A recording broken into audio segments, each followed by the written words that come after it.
Halo teman-teman, kita lanjut lagi bahas soal asli TK Matematika SMP MTS tahun 2026 persiapan untuk 2027 dan kalian kelas 9 wajib menguasai semua soal-soal ini. Ini resmi dari Kemendikdasmen. Oke, kita lanjut soal nomor 16 dan seterusnya. Buat kalian yang baru menemukan channel ini, yuk subscribe dulu ya channel Edufi, channel pendidikan yang pastinya bermanfaat.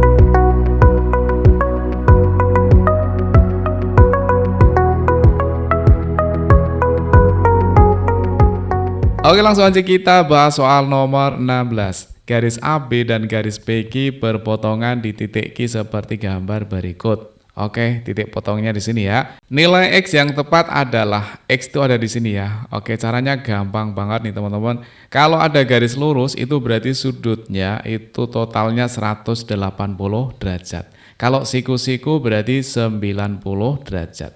Nah, garis AQB itu kan garis lurus. Berarti garis lurus itu nilainya 180 derajat.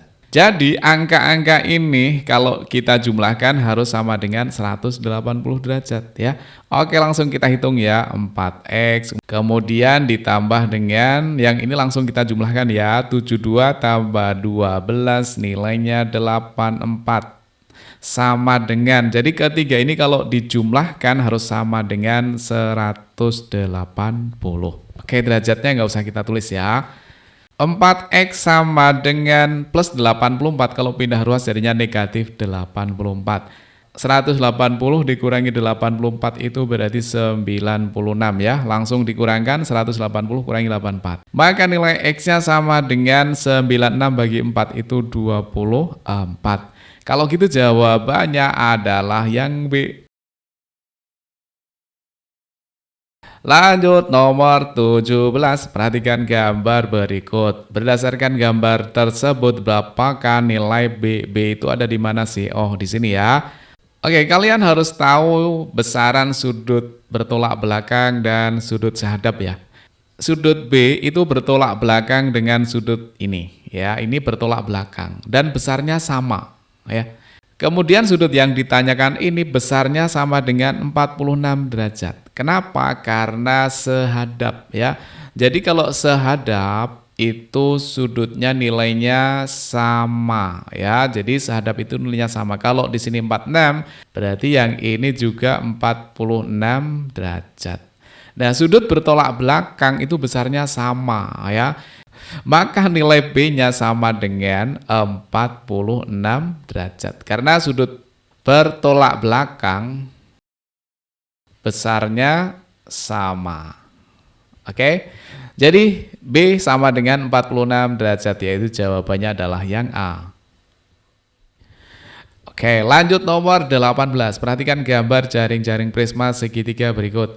Sisi tutup pada prisma tersebut adalah sisi ABC. Rusuk AC pada sisi tutup akan berhimpit dengan salah satu rusuk pada sisi tegak prisma nomor berapa? Oke, di sini diketahui sisi tutupnya adalah ABC. Berarti ABC itu yang oranye ini ya. Ini adalah sisi tutup. Kemudian rusuk AC, AC itu berarti yang ini ya, AC. Pada sisi tutup akan berhimpit. Berhimpit itu artinya menjadi satu ya, atau bertemu dengan salah satu rusuk pada sisi tegak prisma nomor berapa. Kalau jaring-jaring ini nanti dihubungkan itu nanti akan membentuk prisma segitiga, sehingga yang bertemu itu nanti titik A itu nanti akan ketemu dengan yang warna biru ini, kemudian titik C akan ketemu dengan yang ujung warna biru ini. Sehingga AC itu akan berhimpit dengan garis yang ini. Ya, oke. Jadi AC akan berhimpit dengan warna yang biru ini atau nomor 3. Jadi jawabannya adalah yang C. Kalau BC nanti dia akan berhimpit dengan yang warna hijau ini atau nomor 4. Ya. Lanjut soal nomor 19. Judulnya adalah pagar tangga. Pak Anton baru saja membangun rumah. Ada beberapa bagian dalam rumahnya yang belum terpasang. Salah satunya adalah pagar tangga. Pagar tangga berfungsi untuk pegangan saat naik maupun turun tangga. Berikut adalah gambar tangga Pak Anton. Gambar garis putus-putus merupakan rancangan pagar tangga. Setiap anak tangga memiliki tinggi yang sama yaitu 25 cm. Suatu hari Pak Anton ke toko untuk membeli bahan pagar tangga. Tersedia 4 jenis bahan tangga yaitu 1, 2, 3, 4. Jenis bahan apa yang harus dipilih Pak Anton agar cukup untuk membuat pagar dan memiliki sisa paling sedikit? Oke, ini arahnya ke segitiga siku-siku dan menggunakan rumus Pitagoras ya. Karena di sini nanti kalau kita hubungkan itu akan membentuk segitiga siku-siku ya. Yang ini nanti sudutnya siku-siku.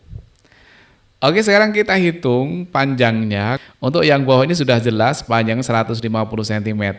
Nah, di sini setiap anak tangga itu memiliki tinggi 25 cm. Berarti kita hitung ya ada berapa anak tangga? 1, 2, 3, 4, 5, 6, 7, 8. Berarti samanya dengan 8 kali 25 itu berarti 200 cm. Jadi tingginya itu nanti ada 200 cm. Nah, sekarang tinggal mencari sisi miringnya ini. Oke, kita buat segitiga siku-sikunya. Nah, ini adalah segitiga siku-sikunya seperti ini ya. Oke, untuk menyederhanakan angka, karena di jawaban ini tersedianya satuannya meter, kita ubah dulu ya. 150 cm itu sama hanya dengan 1,5 meter. Kemudian 200 cm itu sama dengan 2 meter. Nah, yang miring ini sama hanya dengan yang bahan tangga untuk pegangan ya. Jadi kita misalkan dengan X aja karena belum tahu kan. Oke, kita gunakan rumus Pitagoras. Rumus Pitagoras nilai X itu sama dengan akar dari, karena yang ditanyakan yang paling panjang, berarti kedua sisi ini dikuadratkan dan dijumlahkan ya. Jadi di situ nilainya adalah 2 kuadrat ditambah dengan 1,5 kuadrat. X sama dengan akar 4 ditambah 1,5 kali 1,5. Yaitu 2,25 ya. Kalau 15 kali 15 kan 225. Nah, dikasih koma di sini 2,25.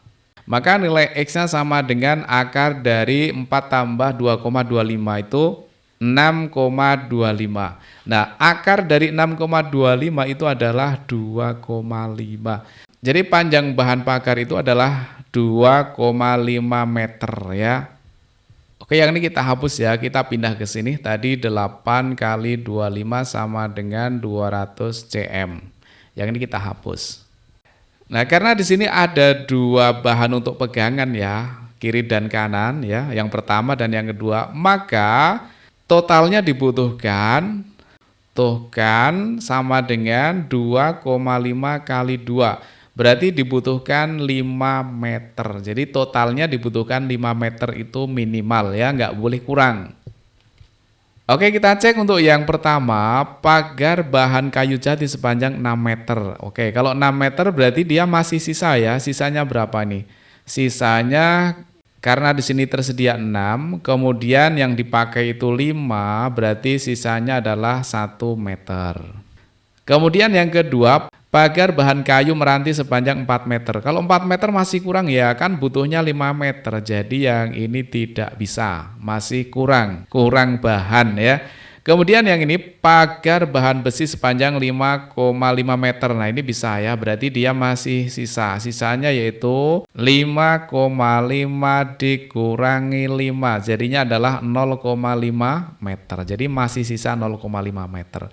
Kemudian yang terakhir, pagar bahan aluminium sepanjang 4,5 meter atau 4,5 itu masih kurang juga ya, karena butuhnya adalah 5 meter. Jadi yang keempat ini jelas tidak mungkin.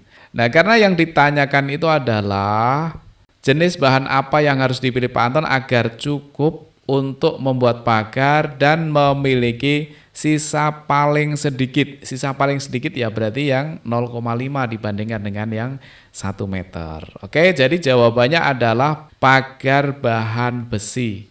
Oke, jawabannya adalah yang C. Oke, lanjut soal nomor 20. Perhatikan dua segitiga kongruen pada koordinat kartesius berikut.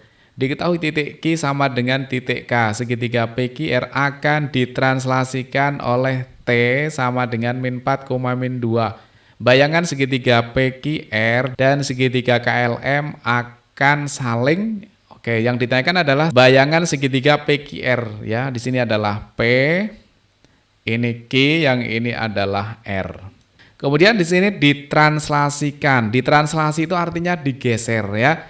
Pergeserannya berapa? Di sini ada T sama dengan min 4, min 2. Artinya apa? Artinya titik P ya, kita mulai dari P dulu ya. Titik P ini digeser karena di sini negatif, itu berarti ke kiri. Ke kiri sebanyak 4 satuan ya. Berarti kita hitung ya. 1, 2, 3, 4. Berarti berhentinya di sini. Kemudian min 2 itu berarti turun ya. Kalau naik itu positif, kalau turun itu negatif. Jadinya titik P-nya ada di sini. Oke. Ini adalah P aksen. Jadi translasi di sini itu artinya translasi kan pergeseran ya. Jadi kalau ada negatif itu gesernya ke kiri ya. Kalau positif ke kanan. Jadi yang depan ini kanan kiri, kemudian yang belakang ini atas bawah. Kalau positif itu ke atas, kalau negatif itu ke bawah ya. Oke. Jadi di sini ke kirinya 4 langkah. 1, 2, 3, 4. Kemudian dilanjutkan min 2 itu artinya ke bawah 2. Jadi titik akhirnya di sini. Oke, kemudian kita lanjut ke titik Q. Translasinya masih sama, min 4, min 2 berarti ke kirinya 4 langkah, 1, 2, 3, 4, kemudian ke bawah 2 langkah, 1, 2. Berarti titik Q aksennya atau bayangan Q-nya ada di sini. Yang terakhir titik R itu ke kirinya 4, 1, 2, 3, 4, kemudian ke bawahnya 2, 1, 2. Terakhir di sini ini adalah R aksen. Nah, dari 3 titik ini kemudian kita buat garis. Oke, sekarang kita tarik garis dari P ke R ke Q. Nah, ini adalah bayangan segitiga PQR. Itu bayangannya di sini. Nah, bayangan PQR ini kalau dengan segitiga KLM, ya ini ya, KLM ya, ini adalah K, L, kemudian M, itu akan saling apa? Ya, di sini sama di sini itu artinya dia saling, ya saling sejajar. Jawabannya adalah yang C. Oke, kita bahas sampai nomor 20 untuk nomor 21, 22, 23, 24, 25 akan kita bahas di part berikutnya. Terima kasih udah nonton sampai akhir. Mudah-mudahan dapat sekolah yang dicita-citakan. Amin. Sampai ketemu di video berikutnya.